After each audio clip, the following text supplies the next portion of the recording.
তোমাকে মনে পড়ে, স্মৃতিগুলো কাদায়। উনি বলছে যে আমি একটু তোমার গানটা শুনবো। তো আমাদের স্টুডিওতে আসার পরে উনি সঙ্গীতটি শুনেছে এবং ওনার কাছে ভালো লেগেছে। তারপরে উনি বলেছে যে এই গানটিতে আমি থাকবো এবং ভালো একজন অভিনেতা, বাবা ক্যারেক্টার অভিনয় করবে এমন একজন নেওয়ার জন্য। তো আমাদের যিনি ডিরেক্টর এবং যিনি এডিট প্যানেল রয়েছেন বনিয়ামিন ভাই, উনি বলেছেন যে আমাদের এই প্যানেলটি নিয়ে আমরা নোয়াখালীতে শুটিং করেছি। এই গানটিতে মানে মেসেজ, বিশেষ করে বাবার প্রতি ছেলের যে ভালোবাসা এবং ছেলে বাবার প্রতি যে ভালোবাসা, এটি কিন্তু ফুটিয়ে তোলা হয়েছে ইসলামী সঙ্গীতের মাধ্যমে। আর যদি বলতে হয় 95 ভাগে মুসলমানদের রাষ্ট্রে বাংলাদেশ, আর যখন রমজান হয় তখন কিন্তু ইসলামী সঙ্গীত বিশেষ করে শোনা হয়।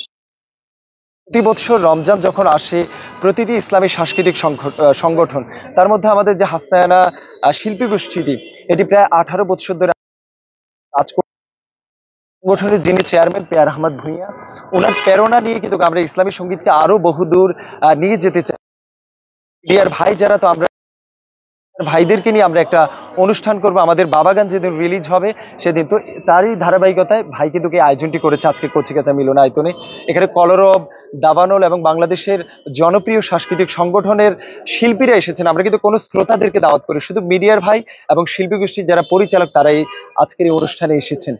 তো আমার পাশে যিনি রয়েছেন, আসলে তিনি এমন ভাবে সাপোর্ট দিচ্ছেন আমাদেরকে। আমাদের এই সংগঠনে প্রায় 40-এর উপর শিশু, কিশোর এবং বড় শিল্পীর ফুল সাপোর্ট দিচ্ছেন SP Bhuiyan steel corporation Peyar Ahmed Bhuiyan. আর আমাদের গুলজার ভাই যে অভিনয় করেছেন বাবা গানটি, আশা করি সকলের হৃদয় ছুঁয়ে যাবে।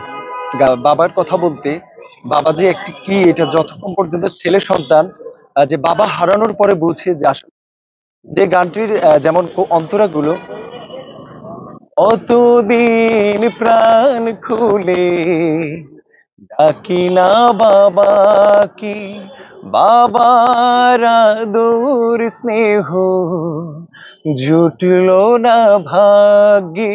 এই যে বাবাকে আমরা কতদিন হয়েছে দেখেছি, অনেকের বাবা বিদেশ থাকে অথবা বাবা দুনিয়াতে নেই, সেই বুঝতে পারে যে বাবা হারানো কত কষ্ট। এবং বাবা পাশে থাকলে, যেমন যে কোনো জিনিস চাহিদা মিটানোর জন্য যদি দুনিয়াতে বলা হয় যে বাবা ছাড়া আর এত আপন কেউ হতে পারে না, আর মা তো আছে, এবং আল্লাহ এবং তার রাসূলের পরে যদি কারো স্থান পৃথিবীতে বাবা এবং মা, তো সে বাবাকে আসলে যে এসপি ভূঁইয়া যখন এই পেয়ার ভাই হয়েছে শোনার পর করে দিয়েছেন স্টুডিওতে এবং বলেছেন আমি আমার বাবাকে কতটুকু ভালোবাসি আমি বুঝাতে পারি না। তো আমি এই সঙ্গীতটিতে আমি নৃত্য অভিনয় করব। তো উনি যে অভিনয় করেছেন, একজন প্রফেশনাল অভিনেতা যারা রয়েছেন তাদের চেয়েও তিনি অনেক ভালো করেছেন। আর যেখানে আমাদের গোলজার ভাই 1000-এর উপরে কিন্তু উনি অভিনয় করেছেন বিভিন্ন নাটক, সিনেমাতে। তো উনি যে ইসলামী সঙ্গীতটিতে কাজ করেছেন, উনি বলেছেন যে আমার কাছে এত ভালো লেগেছে ইসলামী সঙ্গীত, বিশেষ করে বাবা নিয়ে অভিনয় করাতে। অভিনয় করার সুযোগ করে দিয়েছে, এই জন্য আমি কৃতজ্ঞ হাসনায়না শিল্পী গোষ্ঠীর সাথে। আমাকে আবার জড়িত করেছে চেয়ারম্যান হিসাবে হাসনায়না শিল্পী গোষ্ঠীর। আমাকে চেয়ারম্যান হিসাবে আপনার দায়িত্ব দিয়ে আপনার হোসেন মাহমুদ যে একটা অনন্য সুযোগ করে দিয়েছেন, এর জন্য আমি কৃতজ্ঞ থাকিব শিল্পী গোষ্ঠীর কাছে, যেটা আমাদের আপনার নাসির হাসনায়না শিল্পী গোষ্ঠী। আজকের যে আয়োজন, এই আয়োজনের মূল গান হলো বাবা নেই। আসল বিষয়টা হলো বাবা তো আমারও নেই। আমি আবার আপনার বাবাকে খুব বেশি মানে মাকে তো ভালোবাসে মানুষ, বাবাকে আমি মনে করি প্রতিটা সন্তানের ভালোবাসা উচিত। কারণ বাবা এমন এক শক্তি, আমি মনে করি বাবাই শক্তি আর মায়ের অনুপ্রেরণাতে মুক্তি। তো বাবা যেহেতু শক্তি, মানে ক্ষমতা একটা সন্তানের জন্য দরকার, বেঁচে থাকার জন্য দরকার, সেই ক্ষমতাটা হলো কিসের ভিতরে, যেমন একটা সঠিক জায়গা দিক নির্দেশনার জন্য বাবাই যথেষ্ট। মা কি আমি সঙ্গীত বর্তমান, আগে আমরা যখন গান করেছি তখন 2000 টাকা দিয়ে কিন্তু গান করে ফেলা যেত 10 থেকে 12টা। বর্তমানে একটা ইসলামী সঙ্গীত রেকর্ডিং এর খরচ হলো 10,000 টাকার মতো, শুধু অডিও রেকর্ড। তারপর ভিডিও করতে গেলে বিশাল খরচ, প্রায় লাখের উপরে চিন্তা করতে হয় একটি ইসলামী সঙ্গীতের জন্য।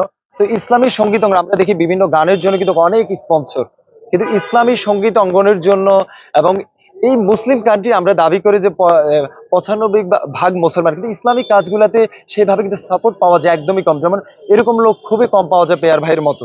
ওনার মতো লোক যদি ইসলামী সঙ্গীত অঙ্গনের পাশে আসে, আমি মনে করি ইসলামী সঙ্গীত শুধু হাসনায়না না, সকল ইসলামী সাংস্কৃতিক অঙ্গন অনেক দূরে এগিয়ে যাবে।